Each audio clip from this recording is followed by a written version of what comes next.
படுவான்கரை பிரதேசத்தின் போரோத்தையுப்பற்று பிரதேச செயலக பிரிவுக்குட்பட்ட மதுரங்குடலை பாலமே இது.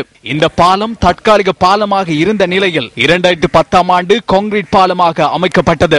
எனினும் உறுதியின்மை காரணமாக இந்த பாலம் 2011ஆம் ஆண்டு ஏற்பட்ட வெள்ளத்தில் சேதமடைந்தது.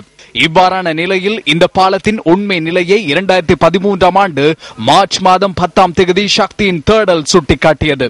தேடலின் பயனாக வீதி அபிவிருத்தி திணைக்களத்தின் நேரடி கண்காணிப்பில் இந்த பாலம் புனரமைக்கப்பட்டது. இதனை தேடல் அதே ஆண்டு ஜூன் மாதம் 23ஆம் தேதி சுட்டிக்காட்டியது. எனினும் இந்த பாலத்தின் மேல் கட்டுமான பணிகள் ஆரம்பிக்கப்பட்டு 6 மாதங்களில் அவை தடைப்பட்டு போயின.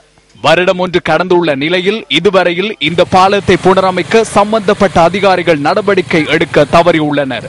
சத்தியம் தேடல கட்டினதுக்கு பிறகு கட்ட தொடங்கினாங்க. அதுக்கு பிறகு இடையில விட்டுட்டாங்க. எங்களுக்கு ஸ்கூலுக்கு போறது கஷ்டமா இருக்கு. அதை செய்யறதும் இடையில விட்டு போறது மாதிரிக்காங்க.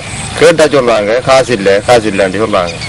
இதனால் கைக்கு எட்டியது வாய்க்கு எட்டாமற் போனது போல மீண்டும் மக்கள் பல போக்குவரத்து பிரச்சனைகளை எதிர்நோக்குவதாக தெரிவிக்கின்றனர். மழை காலம் வந்தால் பொதுமக்களுக்கு போற வர கஷ்டமா இருக்கு.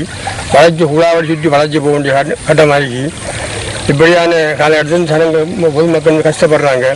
இந்த பாலத்தை கூடிய விரைவில் எங்களுக்கு இந்த வெள்ளம் பார்த்து கடையில் இதை செய்து தரதாக நாங்கள் பொதுமக்கள் கட்டுக்கிறோம். நாங்கள் இப்படி சுற்றி வரதால ஸ்கூலுக்கு போகிறதா நேரம் போகுது. மற்றது இந்த வெள்ளம் வரும்போது அங்கால போகிறதுக்கு வசதி இல்லாமல் இருக்கு.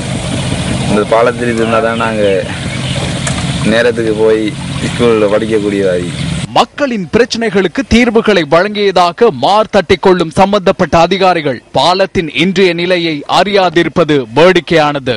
மக்களை ஏமாற்றியது மாத்திரமல்லாமல் பொதுமக்களின் பணத்தையும் வீண் விரயம் செய்தமை கவலைக்குரியதே. மதுரங்குடலை பாலத்தை புனரமைத்து மக்களுக்கு ஏற்கனவே வழங்கிய வாக்குறுதிகளை நிறைவேற்ற அதிகாரிகள் எப்போது நடவடிக்கை எடுப்பார்கள்? கிழக்கு மாகாண வீதி அபிவிருத்தி திணைக்களத்தின் மாகாண பணிப்பாளரே, மீண்டும் இது உங்களின் கவனத்துக்கு.